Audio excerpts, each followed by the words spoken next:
Morning. So I like this being down here, but we haven't figured out how to make the transition yet from the slippers to the shoes down here. So we're all trying different things on how to make this work. Please join me in Gasho. The Pure Land path invites us to first awaken to the fact that we are the very objects of compassion. For we live by the sacrifices of others, both known and unknown, by those who love us and forgive our shortcomings, by the gifts of nature that provide food on our tables, vegetables, fish, fowl, and other living things that give up their lives so that we can extend our own life. We realize true gratitude when we are awakened to the fact that the foolish being who fails in being compassionate is the very object of boundless compassion. Namo Amida Butsu, Namo Amida Butsu, Namo Amida Butsu, Namo Amida Butsu, Namandots, Namandots, Namandots. Good morning. Reverend Kobata is in San Fernando. If you remember, Reverend Patty was here a couple of weeks ago, so they did a swap. He's down there doing, I'm not sure which special service it is. And Leo, we normally have a Shoshinge service today. Leo's out of town, and Leo Balanbao, Leo Joslin is with us this morning. And David Pading, I think, is at his little retreat up in Shasta. So I decided not to do Shoshinge because I didn't want to do it by myself. And I can't hear up there anyway. I can't hear down here. So it's just going to be a regular Sangha service. So I have been thinking a lot lately about this idea of the path. And what is it about the path that is so important?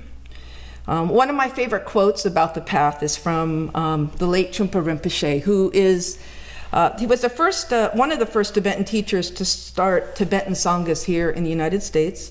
He was a prolific writer.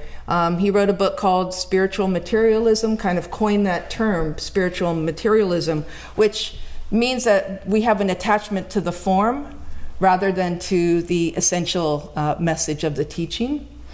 So he was born in Tibet, later educated in Oxford, in England. So his command of the English was, I think, helped contribute to the spread of Tibetan Buddhism in the United States. When a student asked him about the path, he said, "I have good news and I have bad news.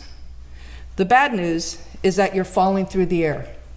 Nothing to cling to, no parachute. The good news is that there's no ground." So how do we want to live our life? How do we want to live our life? Clawing, grasping at something unchanging, or grasping for something unchanging, something solid, something permanent?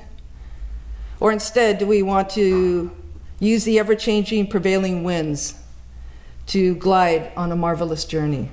A journey that recognizes that life is constantly changing, right? There's no ground. There's no parachute, but there's also no ground. Reverend Uno, whose quote I read at the beginning earlier, said that awakening is dynamic, constantly evolving in accordance with life's realities, constantly changing with what manifests in our life. 2 months ago, I had the privilege of, the BCA came to visit. They had their week-long summer retreat, and I had the privilege of welcoming the retreat kids. I think there were 11 or 12 of them. The BCA youth retreat it's a continuation of the YAC program that began in Sacramento.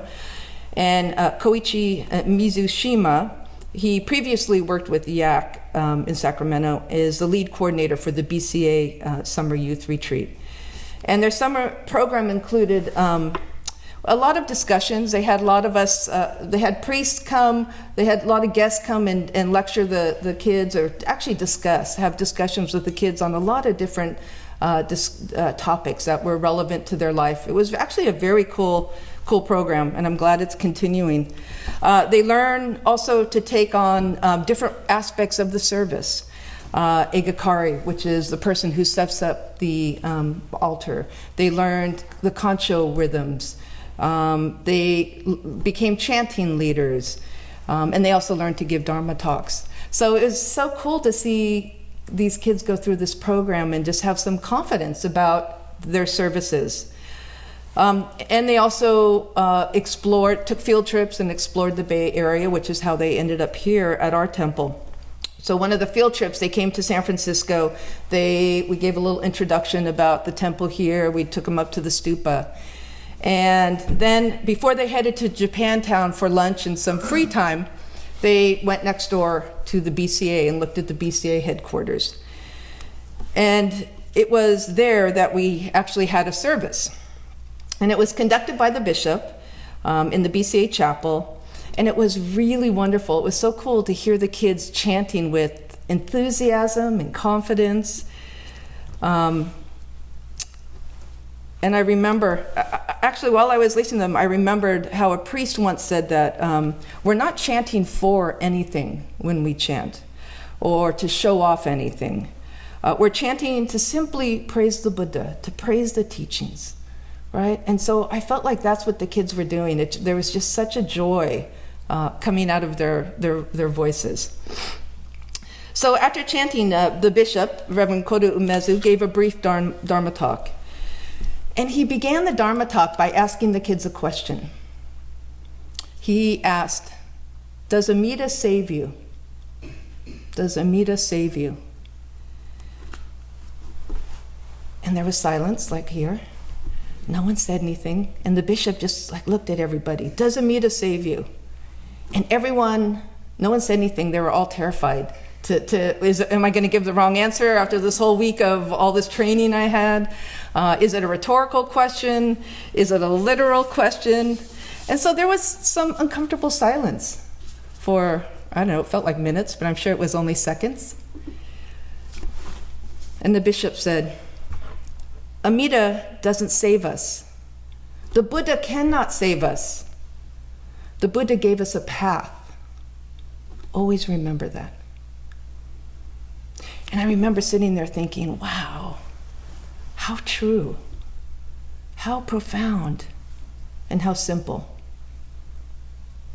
Our Pure Land tradition was called the Easy Path by Nagarjuna, our first master of Shin.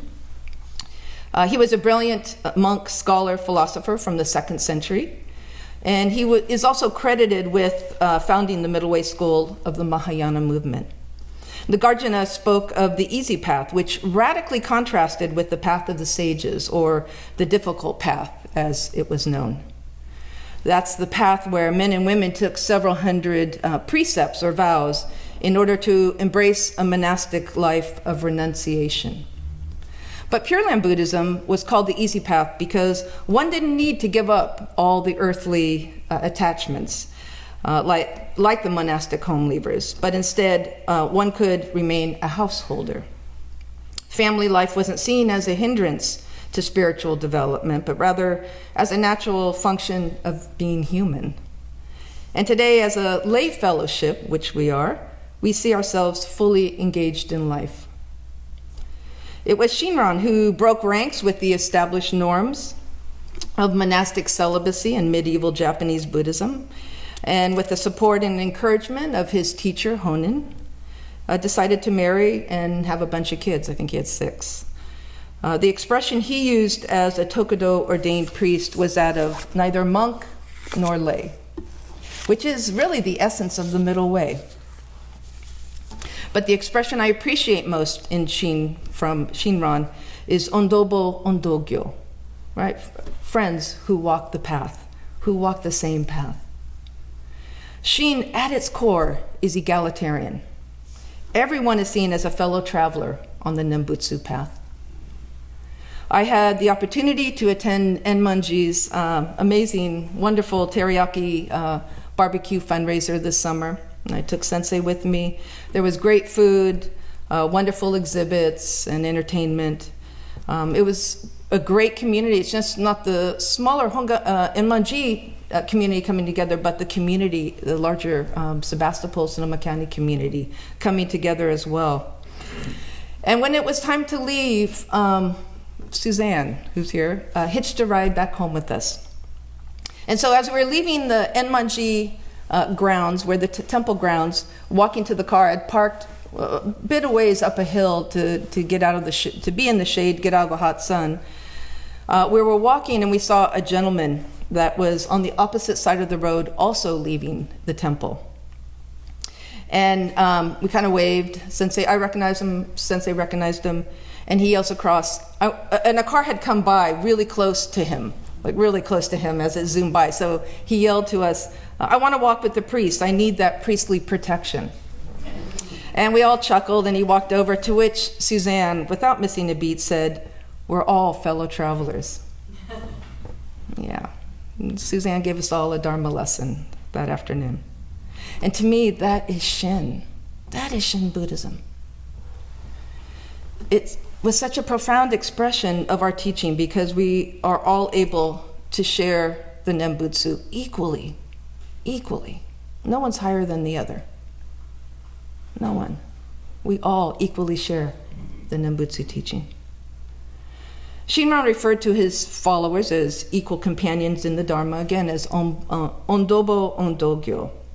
We're all fellow travelers on this path, learning from each other, alternately being each other's teachers, like Suzanne was for me that afternoon.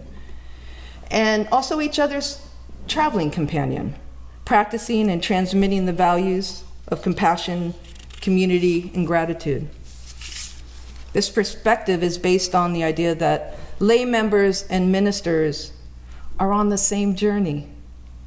Right? We make our way by supporting each other, by sharing the joys and the burdens of our travels together, sharing the answers or finding them together as we walk this unfolding path that we call life. And I'm certain that many of you today could tell a story or two about walking the path with a loved one. Maybe that story would be about compassion. Maybe that story would be about adversity. Or maybe that story would be about gratitude. This spiritual path that we call Shin has nothing to do with believing in a deity for salvation or blindly following a religious belief.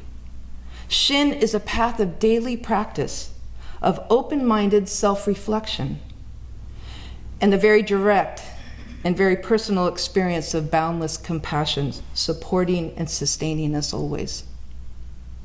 And although sometimes we may feel that we are surrounded by darkness, overwhelmed with challenges and struggles, we are reminded that the light of compassion shines on us constantly, ceaselessly illuminating our existence. And when we are awakened to that penetrating light, the interconnected nature of reality becomes real.